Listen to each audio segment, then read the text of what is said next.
Like, you can't have an NYDA that is supposed to be led by young people who are dynamic, that is celebrating that in our grants, the biggest beneficiaries is car wash and salon.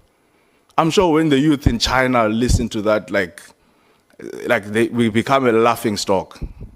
Like, really?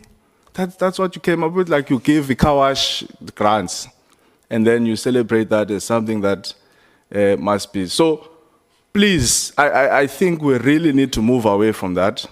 There are young people in farming, I see here, this is good. There are young people in manufacturing, there are young people in construction, there are young people in engineering, young people in health, young people in tech. Let's try to move away from that archaic way of doing things, which, by the way, is also another way of stealing. Because half of these car washes that are receiving money from the NYDA are either non-operational. And I don't remember the last time I saw a young South African running a salon. You may prove me wrong. I don't remember. This morning I just came from cutting my hair. Because it was early, I had to look for a number of barbers. I can tell you now, out of the 4 or 5 that I tried to knock in, I didn't find a young South African who was cutting hair or doing hair. So even as a salon in Asfanda, really, I think it's questionable. But again, this is not for the new board. It's a legacy thing that I want you guys to really look into. The second last point that I'll want to make is that I agree with the sentiments of the former speakers. We need to try and, by all means, to make the NYDA more accessible, especially in your rural and township communities. You see, you're going to operate in a very difficult environment as a new board, because there's a huge trust deficit between the NYDA and the people of South Africa in general. And you can't blame them, because there's history to prove that. Like, people just don't trust you. Chair, I mean, you just entered office, you have not done anything wrong, already we don't trust you. Because we have a history with the NYDA and how the NYDA has been used when it comes to appointments to certain posts. People put their friends, people put their comrades, people put their family members. So you must appreciate that you then have to work extra hard, not just to democratize it and be seen to be opening up, but you must be seen to be doing it as well.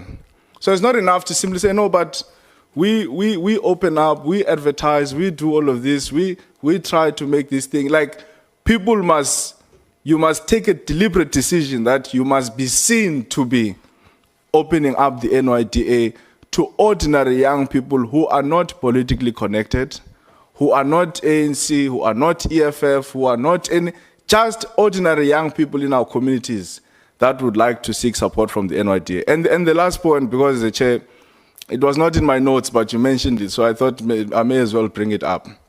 So I think the big issue that South Africans had with the Scorpion Kings partnership was not necessarily the partnership itself, but the issue they have, number one, of course, is that they are not sure how the people who participated would have participated in that program.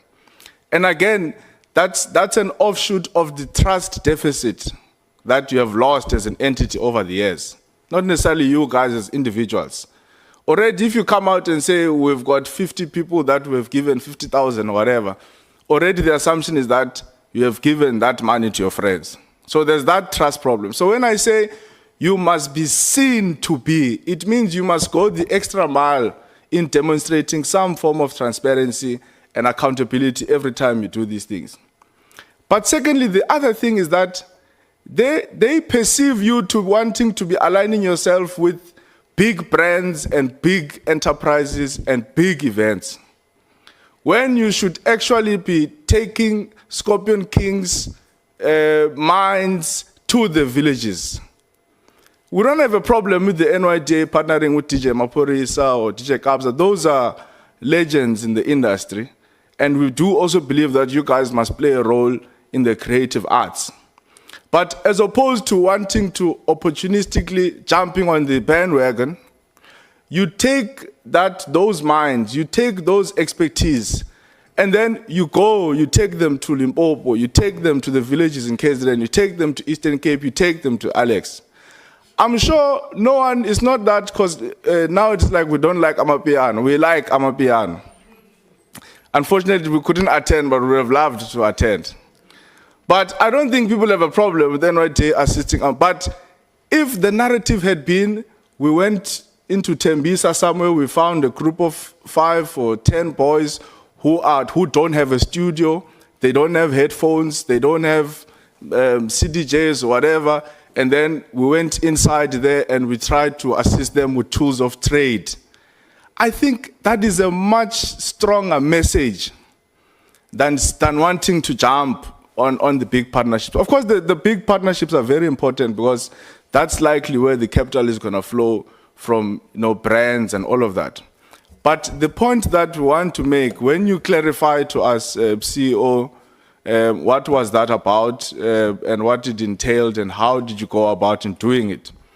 I think the main message here is that let us go and empower these forgotten young people who are not in the mainstream, and then let's try to bring them in the mainstream. And then if we've got a relationship with people who are influential in the mainstream, let us try to capitalize on our relationship. If you've got the phone number of DJ Maporisa, comrade CEO, call Maporisa and say, hey, Muna, there are some Likompo artists in Limpopo.